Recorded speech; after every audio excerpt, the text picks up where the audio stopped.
En todo el mundo, la explotación laboral de niños y niñas se ha convertido en una lacra persistente, afectando no solo a naciones en desarrollo, sino también a países considerados como primer mundo. La Organización Internacional del Trabajo denuncia en su último informe que 160 millones de niños se encuentran en situación de trabajo infantil. ¿En qué países y sectores se concentra la mayor parte del trabajo infantil? ¿Respetan el sector privado la protección de los niños? ¿Qué papel juega la escolarización y qué soluciones hay para este problema? Hoy en Plaza al Día, trabajo infantil, una lacra persistente.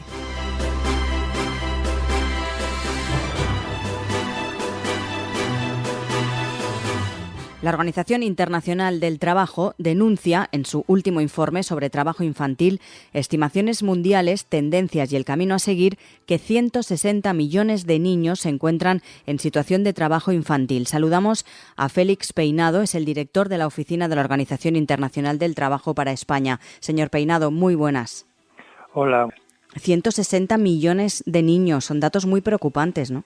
Pues sí, son datos realmente estremecedores y además son datos que están empeorando con el paso del tiempo, sobre todo a raíz de la pandemia, de la tan traída y tan llevada pandemia que ha empeorado tanto las condiciones de trabajo en el mundo, en todos los países, porque llevábamos 20 años de descenso de la tasa y del volumen total de niños y niñas trabajando en el mundo. Sin embargo, en los últimos 4 años se ha producido un incremento de 8, casi medio millones de niños y niñas trabajando en el mundo en 2020. Y las estimaciones que hacemos como Organización Internacional del Trabajo es que finales de 2022-2023 podemos estar ya en el orden de los 169 millones de niños y niñas trabajando en el mundo. Había un reto que teníamos como humanidad, que habíamos fijado dentro de los Objetivos de Desarrollo Sostenible, la Meta 8.7, que era la completa eliminación del trabajo infantil en el mundo para el año 2025. Y no solo estamos lejos de conseguirlo, sino que la tendencia es precisamente ahora mismo la contraria. Es decir, que va en aumento, no se ha estancado ni ha ido a menos. Efectivamente, ha ido a menos durante muchos años, durante los últimos 20 años. Teníamos una tendencia decreciente, pero en los últimos años, los últimos 4 o 5 años, se ha producido nuevamente primero un estancamiento y posteriormente un crecimiento. Un ascenso. Esto puede enmascarar un poco lo que está pasando en el mundo. Los datos globales, lógicamente, son los datos globales, pero se sigue produciendo una reducción del trabajo infantil en la mayoría de regiones del mundo. Se está reduciendo el trabajo infantil en Asia, se está reduciendo el trabajo infantil en América Latina y Caribe, en Europa.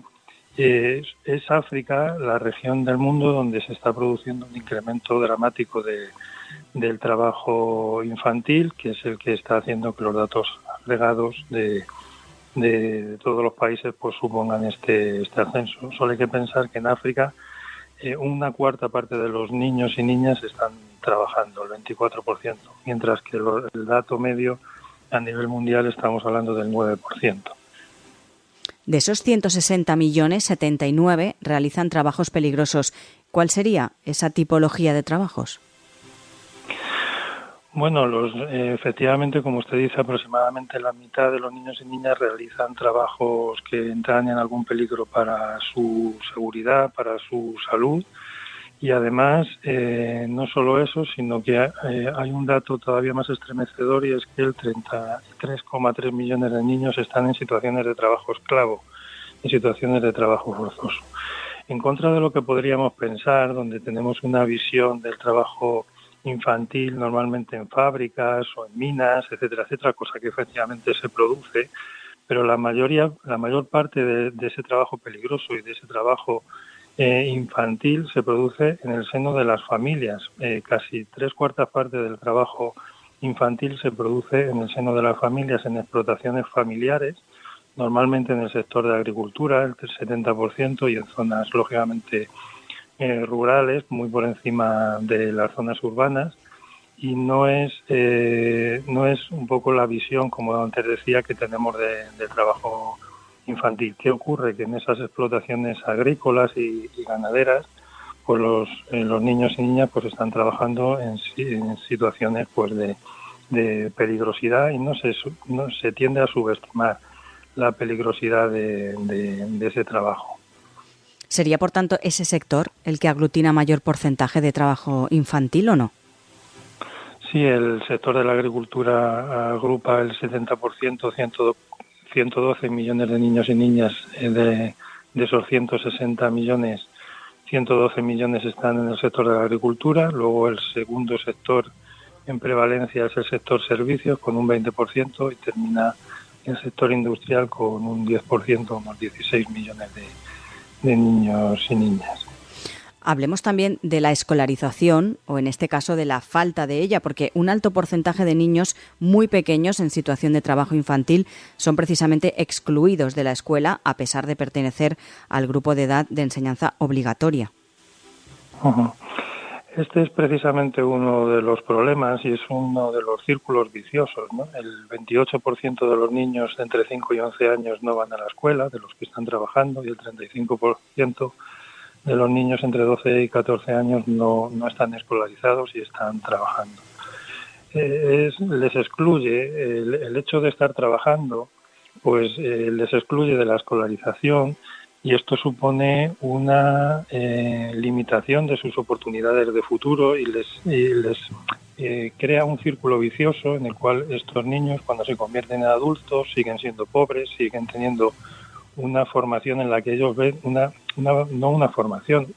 cultura en la que ellos ven normalizado que los niños trabajen en explotaciones o trabajen para la familia, y se reproduce de forma sistemática eso a lo largo de generaciones. Sin embargo, si consiguiéramos cortar en alguna de las generaciones esta tendencia, es decir, escolarizar a los niños, darles oportunidades, darles formación, pues esos niños, futuros adultos, pues no reproducirían en su nueva familia, en su familia, este tipo de comportamientos. Hay una componente lógicamente muy grande en estas situaciones de pobreza familiar, ¿no? Hay que pensar que 356 millones de niños en el mundo viven con menos de $1,9 al día, es decir, viven en situaciones de pobreza extrema. En estos países y en estas familias donde hay tal nivel de pobreza, donde hay tal nivel de falta de protección social, de falta de apoyo, de trabajo digno para los propios padres y madres, pues es donde se producen estas situaciones de trabajo infantil familiar. Por desgracia, tenemos que afirmar, no sé, corríjame usted, va a depender de dónde nazcan esos niños y niñas para que tengan esos trabajos o sean explotados. Es así, ¿no? Por desgracia. Por desgracia es así. Como ocurre en todo, pues donde hay oportunidades, pues la gente puede crecer y puede desarrollarse y desarrollar esas oportunidades, y donde no las hay, pues lógicamente no queda más camino pues que crearlas o que la emigración. Como antes decía, pues donde más se está produciendo esta situación y además está creciendo es en África. Sin embargo, Europa pues no estamos precisamente bien.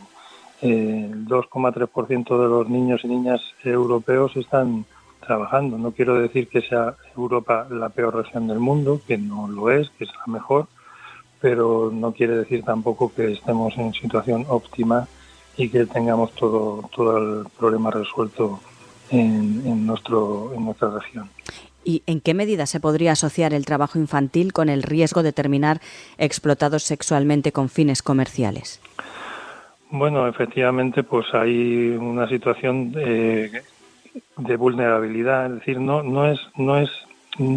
yo personalmente no veo una relación directa entre trabajo infantil y explotación sexual, pero sí la veo entre la pobreza y la vulnerabilidad de la familia y del niño, que lógicamente pues puede hacer que terminen pues en el peor de los casos o en uno de los peores de los casos en esta situación. Es una cuestión pues de que la familia no tiene recursos, no tiene cultura, no tiene educación, no tiene oportunidades, no tiene apoyo social ni tiene apoyo de los estados, porque no tienen mecanismos de protección social. Casi 1.500 millones de niños no tienen ninguna en el mundo, no tienen ningún tipo de protección social, que es una situación que además está empeorando también con motivo de la pandemia, y todas esas circunstancias acumuladas pues devienen en que los niños trabajen, o en el peor de los casos, como antes decía, pues que además pues ese tipo de trabajo sea un trabajo forzoso de explotación sexual. Por último, señor Peinado, el informe insta a los países, especialmente a los industrializados, a mejorar la recolección de datos y las herramientas estadísticas en este tema concreto, con el fin, sobre todo, de que la verdadera extensión del problema pueda ser verificada. ¿Qué se está haciendo mal en este sentido, a su juicio? Bueno, como antes decía, si analizamos los datos de Europa con un 2,3%, pues nos hace ver que la situación no es todo lo óptima que debería de ser, y lo que está claro es que es muy difícil para las autoridades por detectar este tipo de situaciones, igual que la informalidad en su conjunto, que en el mundo está por encima del 60%, pues es muy difícil llevar una estadística de lo que en principio está oculto, y en lo que en regiones como Europa y en el resto del mundo pues es totalmente ilegal, ¿no? Que este tipo de comportamientos se produzca. Entonces es muy difícil llevar a cabo estadísticas actualizadas. ¿Qué se está haciendo mal? Aparte de la recolección de datos, que lógicamente es muy importante, pues lo que la OIT está combinando a los países del mundo es en dar a los niños y a las familias las oportunidades de las que carecen, es decir, darles oportunidades de trabajo digno, de trabajo decente para las personas adultas, darles oportunidades de educación, darles protección social para casos de desvalimiento en el cual no tengan que acudir a forzar o al trabajo infantil, y que en esas zonas rurales donde se asienta fundamentalmente el trabajo infantil de forma más persistente, pues que se hagan programas de formación, programas de culturalización de estas personas, y que se establezcan también infraestructuras de tipo educativo, de tipo sanitario, para que lógicamente pues dar oportunidades de actividad económica y de empleo a estas zonas. Es decir, que queda mucho trabajo todavía por hacer. Claro, como yo creo que de alguna manera se viene a entender de esta entrevista, esto es una cuestión que tiene muchos factores, y cuando son muchos factores los que influyen sobre un suceso, sobre un acontecimiento, pues es muy difícil de acometer. Hay una cuestión cultural clara en el fondo de esto, pero hay una cuestión, como he dicho varias veces, pues de falta de actividad económica, de falta de oportunidades y de protección social, que tiene que ser acometida por los países. La OIT tiene varios programas de cooperación internacional en Latinoamérica, en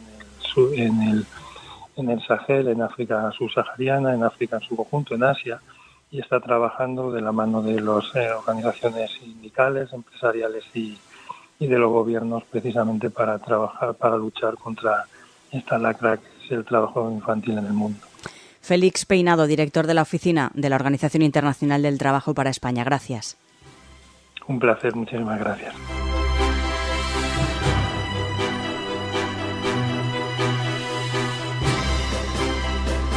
Saludamos a Fernando Morales de la Cruz, es periodista y activista de derechos humanos. Señor Morales, muy buenas. Hola, mucho gusto. Acabamos de hablar de la Organización Internacional del Trabajo y las cifras que nos aportan: unos 160 millones aproximadamente de niños trabajando en el mundo han sido, según usted, subestimadas. ¿Cuál sería entonces la cifra aproximada que usted calcula y por qué difieren tanto esos números?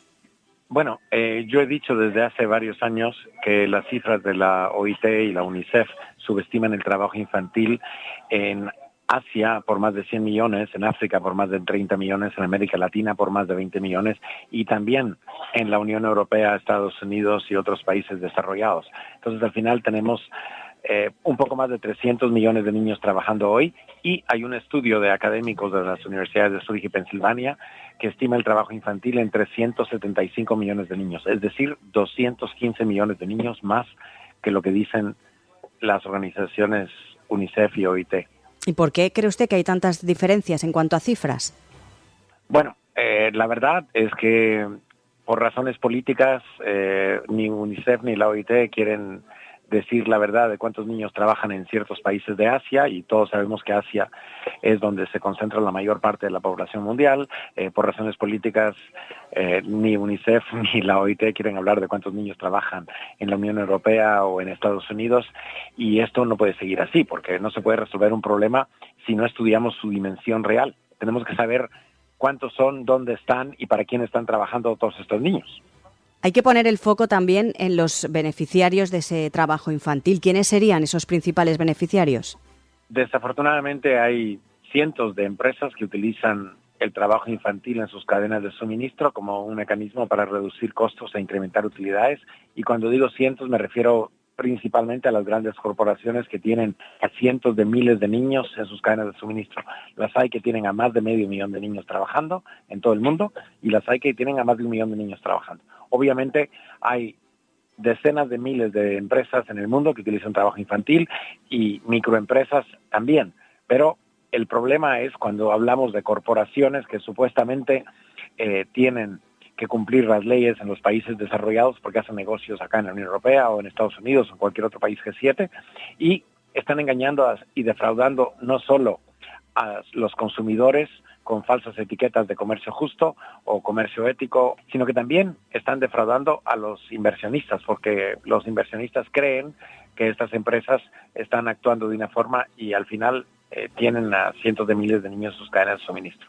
Solo para darle una idea, el Foro Económico Mundial, que se reúne en Davos desde hace 53 años, dice que está mejorando el estado del mundo, y en ese grupo de 2.500 delegados, élite política y económica del mundo, hay más de 75 millones de niños en sus cadenas de suministro, y son apenas 2.500. Entonces tenemos un problema muy grave, porque no existe realmente un análisis serio de dónde están estos niños, cuántos son. En la Unión Europea no hay un solo estudio, excepto el de Italia, que diga cuántos niños están trabajando dentro de la Unión Europea. Italia acaba de reconocer que ellos tienen un problema de trabajo infantil de más de 300,000 niños. Pero bueno, lo reconocen. Ahora van a poder empezar a estudiar el cómo resolverlo. Pero hay países de los otros 26, porque son 27, que no han hecho jamás un estudio de cuántos niños trabajan ni para quién trabajan. Y esto no puede seguir así. La Unión Europea nunca se ha puesto a analizar cuántas decenas de millones de niños están trabajando en sus cadenas de suministro. ¿Cuáles serían, a su juicio, las secuelas para los niños que sufren ese trabajo infantil? Bueno, la verdad es que el trabajo infantil es causa de la pobreza, y la pobreza es causa del trabajo infantil. Entonces, cuando un niño no estudia, está condenado a vivir en la pobreza. Y eso no puede aceptarse, porque todos los niños tienen derecho a la educación. Yo estoy abogando porque todas las niñas y todos los niños del mundo tengan y gocen del derecho de la educación, y que podamos eliminar el trabajo infantil obligando a las empresas a contratar adultos. En nuestro país, en España, ¿cuál sería su estimación de trabajo infantil? Bueno, no tenemos un estudio académico o un estudio serio sobre España, pero yo estimo que hay por lo menos 200,000 niños trabajando en España, y que la gran parte de estos niños trabajan en la agricultura, en las cosechas. Desafortunadamente, algunos de estos niños son niños indocumentados, la gran mayoría son niños migrantes, y tenemos un problema de subregistro no solo en España, sino que en toda Europa, porque hoy la Unión Europea no puede decir tenemos tantos niños trabajando y tenemos tantos por país, excepto por el caso de Italia, que Italia lo admitió. Usted clama contra la estafa del comercio justo, una etiqueta con la que se catalogan muchos productos teóricamente libres de trabajo infantil. Lo ha nombrado hace unos instantes ese comercio justo. ¿En qué consiste y de qué manera se puede combatir? El problema es que el comercio, para ser justo, tendría que ser justo según el diccionario. Eso quiere decir que es justo para el comprador y para el vendedor. Pero en el caso del consumidor, está siendo estafado porque le dicen que un producto es ético, que no tiene trabajo infantil, que respeta los derechos humanos, que los productores están recibiendo un precio digno. Pero al final, si analizamos el precio del café de comercio justo, ahora lo van a incrementar, según ellos, entre comillas, pero le van a pagar al productor de café de comercio justo la mitad de lo que recibía en 1983. Entonces, claro, si alguien le paga a los productores cada vez menos, pues obviamente hay miseria, hambre, desnutrición y trabajo infantil. Vamos a intentar acabar con un mensaje positivo. ¿Qué habría que hacer, a su juicio, señor Morales, por tanto, para eliminar el trabajo infantil en la cadena de suministro de un país? Si queremos hablar de café, con 10 céntimos por taza de café podríamos multiplicar el precio pagado al productor, podríamos multiplicar el salario de los trabajadores rurales y podríamos garantizar los objetivos de desarrollo sostenible para toda la comunidad que produce el café. Pero igual sucedería en el azúcar, en el té y en tantos otros productos. Claro, es un tema de cambiar el modelo de negocio, pero lo mismo pasa con las prendas de vestir. Si le cambiamos el precio por €1 a una prenda comprada en una gran tienda, pues con ese euro podríamos multiplicar el salario de estas pobres mujeres que están trabajando hoy por €2 en una fábrica en Bangladesh o en Kenia o en Honduras, y además podríamos trabajar también para que en la agricultura, que es indispensable para mucha de la industria textil, por ejemplo el algodón, lo mismo, le pagaríamos a todos un salario digno. Pero para eso requerimos que las empresas y los gobiernos de los países desarrollados respeten sus propias leyes. Y esa es mi lucha. Fernando Morales de la Cruz, periodista y activista de derechos humanos, gracias por atendernos. Gracias a ustedes.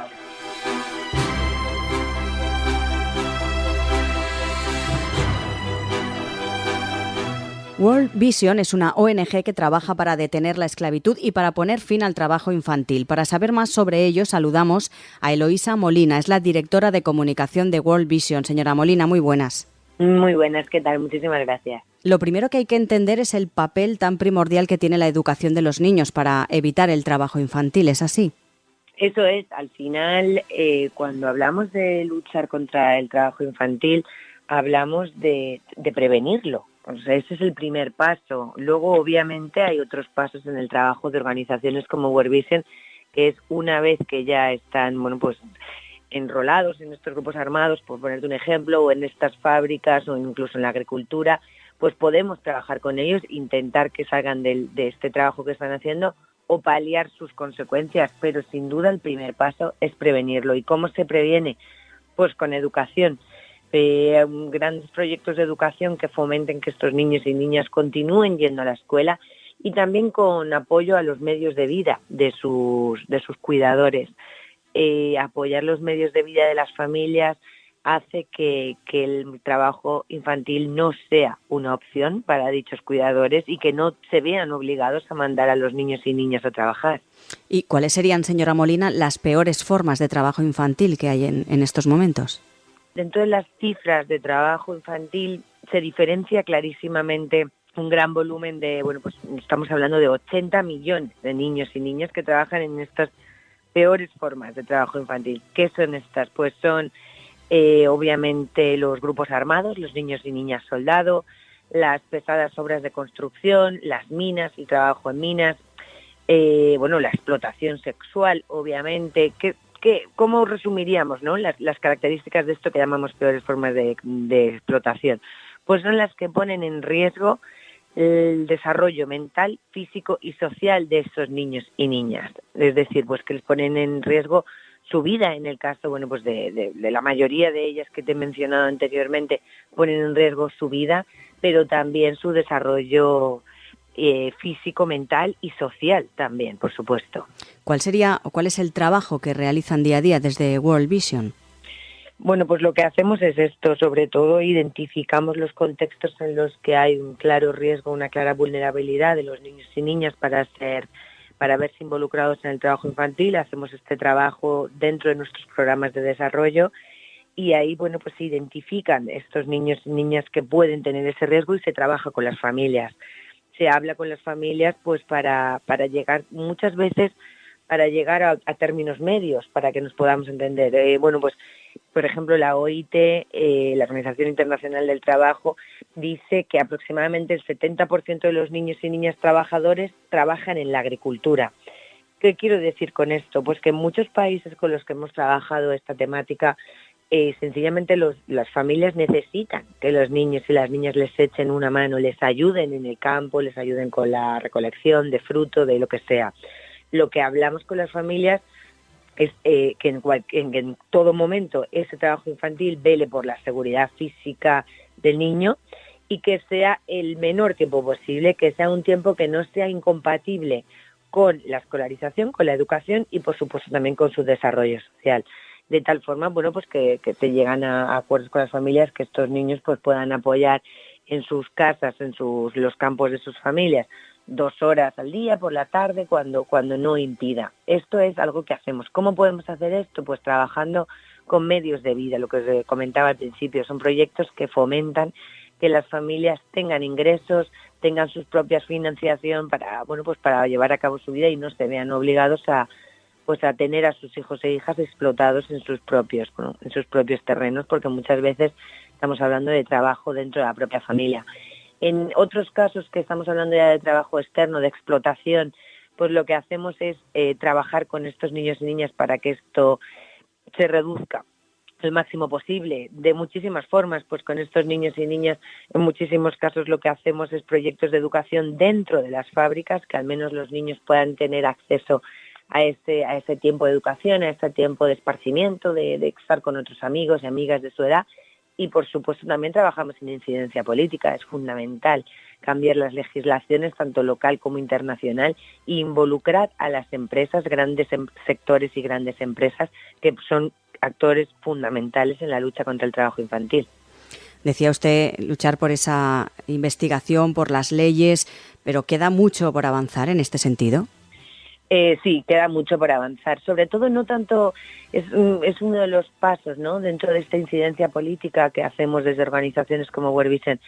No es tanto cambiar las legislaciones, que en la mayoría de los países, ¿no?, de los que vemos trabajo infantil o de los que trabajamos contra el trabajo infantil, ya están prohibidos. Pero no es solo que quede en un papel, es velar por su cumplimiento, es velar por esta ejecución de estas legislaciones, que haya penalizaciones sobre las empresas que lo están utilizando, que se pueda perseguir a estos explotadores que llevan a cabo estas acciones. Entonces, no es tanto, hemos avanzado mucho en materia de legislación en muchos países, queda mucho por hacer, pero hay que seguir trabajando en esta ejecución de la legislación. Es decir, en uno de los grandes temas en el trabajo infantil, que se vele porque en toda la cadena de producción, desde que se empieza un producto cualquiera, tenemos en mente casi siempre textil, pero hay muchos otros sectores, desde que empieza hasta que llega a las tiendas, toda esta cadena tiene que asegurar que no ha habido una mano de obra durante todo el proceso. Eso a día de hoy no existe. Vemos como día a día, ¿no?, vemos cada vez más estos sellos que aseguran que no ha sido testado en animales, o que, son productos veganos o respetuosos con los animales. Es fundamental que estas mismas acciones se repliquen con el trabajo infantil, que aseguremos que en toda una cadena de producción de determinados productos que podemos comprar en nuestros países, en nuestro entorno más cercano, nos aseguren que ningún niño ni niña se ha visto obligado a trabajar. Eloísa Molina, directora de comunicación de la ONG World Vision. Gracias por estar con nosotros. Muchísimas gracias a vosotros.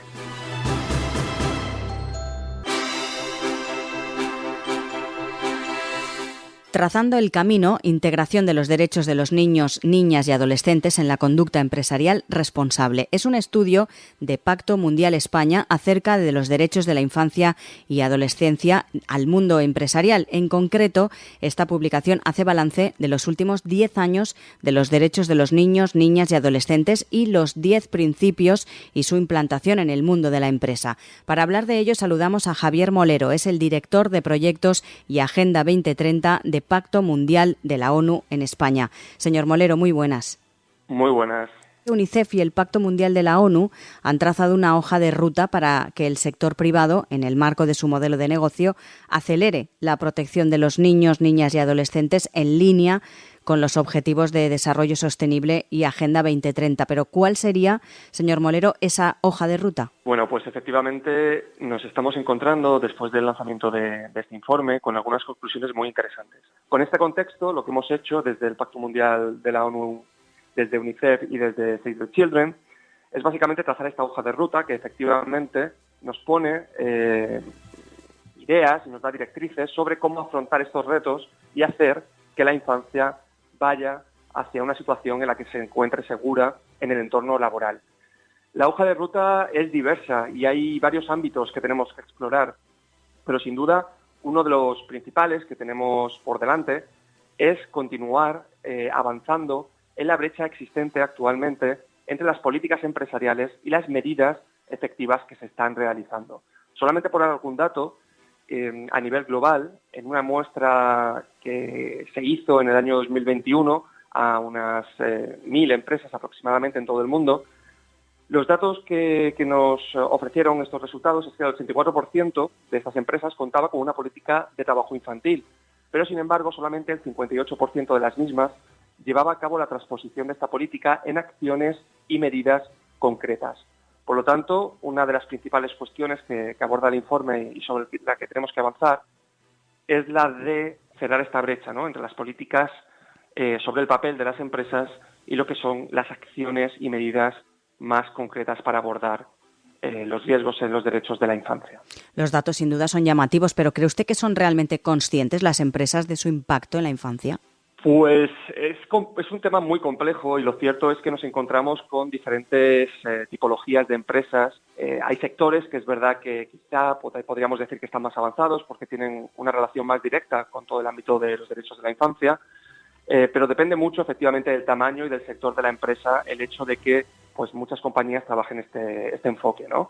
Por dar algún otro dato a nivel nacional y centrándonos precisamente en lo que decía del tamaño de la empresa, sí. Nosotros también hacemos una evaluación a nivel nacional sobre cómo las empresas españolas están trabajando todo el ámbito de los derechos humanos y los derechos de la infancia.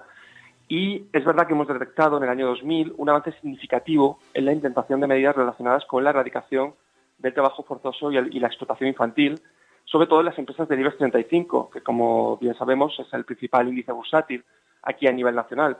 Hemos pasado de un 69% de estas empresas que trabajaban en el ámbito del trabajo forzoso y la explotación infantil en 2021 a un 89% en 2022, por lo que podemos decir que el aumento es notable en este tipo de empresas.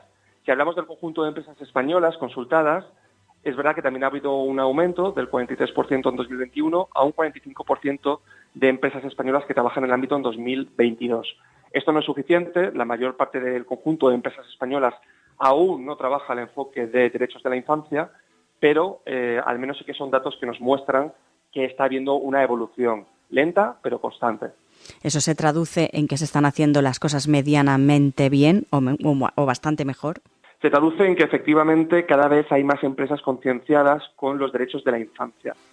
No obstante, el mismo informe también nos da algunas pautas sobre hacia dónde deberíamos dirigirnos, tanto el sector empresarial como el sector inversor e incluso también la administración pública, para garantizar que esto vaya cada vez a más. Hay un ámbito fundamental que quizá sí que es cierto que las empresas actualmente no están trabajando en gran magnitud, ¿no? Y es el hecho de que muchas empresas creen que cuando hablamos de derechos de la infancia hablamos únicamente de trabajo infantil, las cadenas de suministro, pero la realidad es que los derechos de la infancia van mucho más allá y es un aspecto que debe ser transversal a las diferentes áreas o departamentos de las corporaciones. Por ejemplo, hablamos también, cuando hablamos de derechos de la infancia, de todo el tema de la crisis climática y la contaminación que puede afectar a los niños, niñas y adolescentes. Hablamos también de estereotipos raciales y de género. Hablamos de explotación o de abusos sexuales. Hablamos del impacto de productos o servicios insalubres o poco seguros también para la infancia. O hablamos también, por ejemplo, de las prácticas o modelos de negocio online, que también pueden afectar de una forma directa a los niños, niñas y adolescentes. Por lo tanto, es importante que no solamente las empresas consideren la dimensión del trabajo forzoso infantil, que por supuesto es fundamental erradicarlo, pero que también tengan en cuenta la exposición de la infancia al marketing y la publicidad, el enfoque de contar a los niños, hijos sobre todo de trabajadores y trabajadoras en las empresas, y también considerar a los niños, niñas y adolescentes como usuarios de las plataformas digitales a través de los entornos donde, por ejemplo, viven o juegan. Claro, es un compendio, ¿no?, de variables. No solo hay que centrarse en los trabajos complicados o difíciles que se puedan realizar, por ejemplo, en un sector como la agricultura, ¿no?, que es el que más, en este caso, pues se realiza la explotación infantil. Efectivamente. El punto que nos dice el informe y sobre lo que tenemos que hacer mayor hincapié es el hecho de que, aunque efectivamente hay sectores pues más expuestos, ¿no?, a impactar en los derechos de la infancia, y bueno, aquí podríamos hablar del sector agroalimentario, del sector textil y de sectores donde, bueno, pues porque operan probablemente en países con legislaciones más débiles, pueden tener mayor riesgo, ¿no?, de tener impacto sobre todo en la cadena de suministro y sobre todo particularmente en temas de trabajo infantil.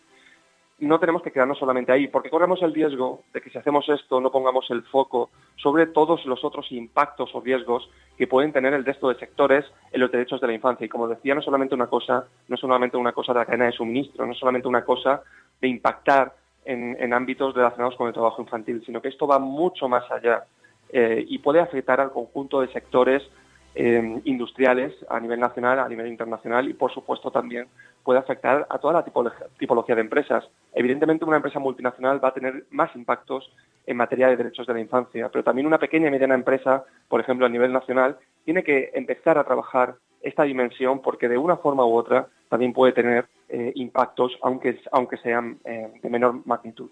Y señor Molero, por último, ¿cuál sería la recomendación principal del informe para las empresas en relación con los derechos de la infancia? Bueno, pues el informe nos da varias recomendaciones. Me gustaría simplemente centrar algunas de ellas y hacer un poco de hincapié en las mismas. Nos dice el informe que es fundamental formar principalmente a la alta dirección y a los CEOs y CEOs de las empresas y sobre todo a la plantilla y otros grupos de interés como pueden ser los proveedores, los clientes, en temas de derechos humanos y derechos de la infancia. Esto es fundamental porque si no se forma a las empresas y no se forma a las personas que forman parte de las empresas, es difícil que podamos avanzar en la materia. También el informe nos habla de, como ya he comentado, integrar de forma eficiente la dimensión de la infancia en todos los procesos de derechos humanos de las corporaciones.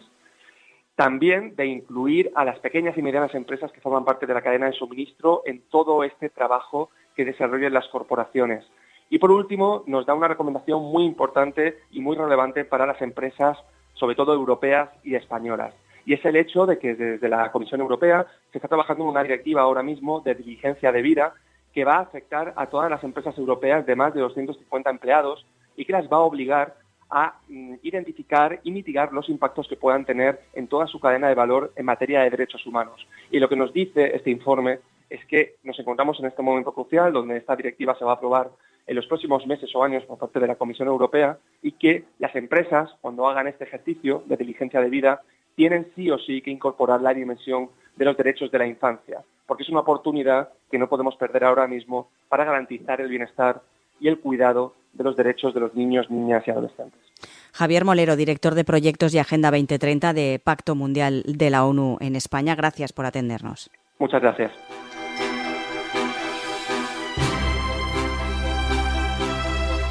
Aunque se ha avanzado mucho, los expertos coinciden en que queda mucho trabajo por hacer y lo más importante, concienciar a la sociedad a nivel mundial de que el problema no es solo cosa de países subdesarrollados o del tercer mundo. En Europa, aunque en menor medida, también existe la explotación laboral en niños y niñas. Plaza al Día es el daily de todas las cabeceras del Grupo Plaza. Lo pueden escuchar también a través de las diferentes plataformas de podcast a las que pueden suscribirse y enviarnos sus comentarios.